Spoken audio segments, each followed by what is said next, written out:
Hi there, Capricorn. Thank you for joining me for your monthly forecast for April. Now, the last couple of months has seen a big emphasis on the emotional part of your situation, anything to do with security, be it from a more personal viewpoint or a more practical one, has been under the astral microscope because of the clustering of energy in the sign of Aries. And further to this, Uranus, the planet of restlessness, has been in this sector for some time. Now, there's going to be more of this month, but there's also an opportunity to be really playful, self-expressive, have fun. Now, one of the greatest assets for all Capricornian people that I've ever encountered is that sense of humour. Although you can be a little bit cautious in terms of getting to know people, once you do feel comfortable, it really can sparkle. And with Mars and also Mercury in the most outgoing part of your scope together, cooperating brilliantly, certainly in the first 8 days, this first week of April could see you wanting to invite people around to your place, to get together with the people that really matter. There may be even an opportunity to have some friends round, perhaps even some relatives or neighbours, as Venus retreats in its retrograde back into the sign of Pisces on the 3rd. Now, there is a quarter moon which occurs on the 3rd too, in the sign of Cancer, which is opposite to yours, squaring up with the Sun in Aries. And this suggests that someone around you might be a little bit out of sorts, a bit hard to read, moody, perhaps wanting space 1 minute, the next minute wanting to be with you, or perhaps it's you who's not quite sure how to be. That certainly can be a factor from the 3rd to the 10th. But with the Sun in the sign of Aries, there is also a desire, I feel, to just feel comfortable wherever you find yourself, be it at work or at home, in terms of just your environment.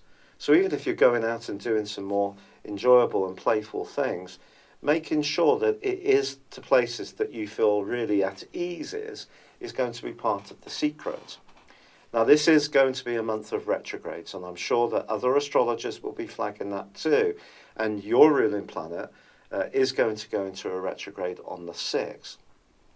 Now, this goes on for 5.5 months, and it is continuing its psychological journey through the sign of Sagittarius, which can inform you a great deal about your motives, and there can be more of this, and the deeper needs you have in your nature, there can be more of this in this next half year. But Saturn this month is going to be clashing with Venus. There's no other way of presenting it. It's a tricky aspect. And Saturn for you and Venus's location suggests that something can come up into the open or be discussed this month, which could surprise or be a little bit difficult to hear, or it could be you who's teasing something into the open, trying to be diplomatic, but nonetheless saying how you feel. So if there are any chinks in any kind of relationship, it's likely to come to the surface. It won't just be for you, it will be for all zodiac signs. But for you, because Saturn is in a tender area, it's possible that the topic that does come up for discussion is one that hasn't previously been discussed in a great deal of detail, or is perhaps something that is a bit secret, being withheld. It could even be a past issue that's been festering away for years, but it may have to come out with a loved one. Doesn't necessarily have to be a lover. It could be someone in the family, or it could be someone you share a property with. It doesn't really matter who it comes out with, it can come out. So if there are any politics around relationships this month, you need to be prepared for this, despite the fact that Mars and Mercury are very playful as this month begins. But then Mercury goes into a retrograde on the 9th. Of course, Venus is already twisting backwards, along with Jupiter, which began his retrograde on the 6th of February. So you can see we're building up a head of steam on this retrograde front. And in fact, by the 19th, Pluto in your sign also goes into a very, very deep and profound reverse, which itself goes on for 5.5 months. Retrograde planets in terms of transits work a little bit differently from in terms of your natal chart. I think it's going to be important to understand that some of these can work out quite well, in the sense that if Pluto's working its way away from a key personal point in your natal horoscope, it may ease a little bit of pressure. If its reversal goes towards a key personal point, it may increase it a little bit. But I think Pluto is about uncovering the truth or our true desires, but it's also about power. And it's about transformation. And for you, because it's been in your sign since 2008, a lot has potentially changed for you and still can. So there can be a lot of thinking about how you're actualizing your true potential. And that can go on for this next half year. There's no doubt about it. And because Saturn is there too, also retreating, the two of them and Saturn, there could be some reforms going on about where you live, not least on the back of the full moon, which occurs on the 11th. But this full moon also reminds you that if your ambitions and goals and desires to get on in the wider world are putting too much pressure on the support structures at the heart of your situation, then some kind of change or realignment may be necessary. Venus does go forwards, however, on the 15th, which will help. You can still be very charming with Venus going through your third house. Venus loves Pisces. It's exalted there.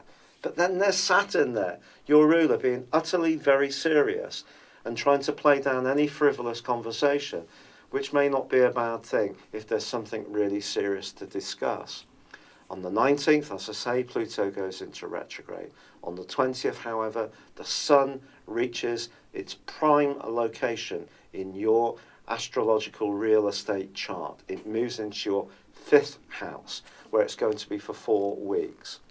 Now, Mars is going to be vacating this location the next day, so it's a case of one planet in, one planet out. But I think the Sun moving here for the last 10 days, especially with the new moon on the 26th, can really ask you to make the most of your talents, the joys that you embrace, to go forth in the areas which are really key to you and have confidence around them. With Mars relocating into the sign of Gemini, it's actually going to give you a lot more physical vitality, which you're going to really appreciate. But on the same day, on the 21st, Mercury inverses back into Aries.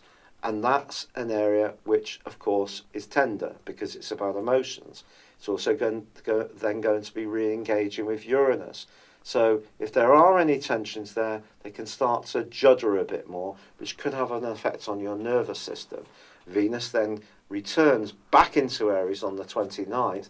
So whichever way you look at it, your home, emotions, security, how you respond to situations is always going to be at the base of this month, despite the fact that there can be some joyful elements too, with the help of Mars and Mercury in the first 8 days, the Sun in the last 10 days, and the fact that Venus is going through a playful part of your scope for much of the month, but it's just being ground down a little bit by your austere ruler of Saturn. So I think this can be a month of some very deep thinking, some conversations which can make you think very carefully. You're going to be very much focused on feeling comfortable in your environs, but that can be a good thing. But once that's sorted out, even if there are some changes to go through, you can start to feel in enormously great form in the last 10 days of this month. It's been a real pleasure being with you. Thank you for joining me. Good luck and goodbye for now.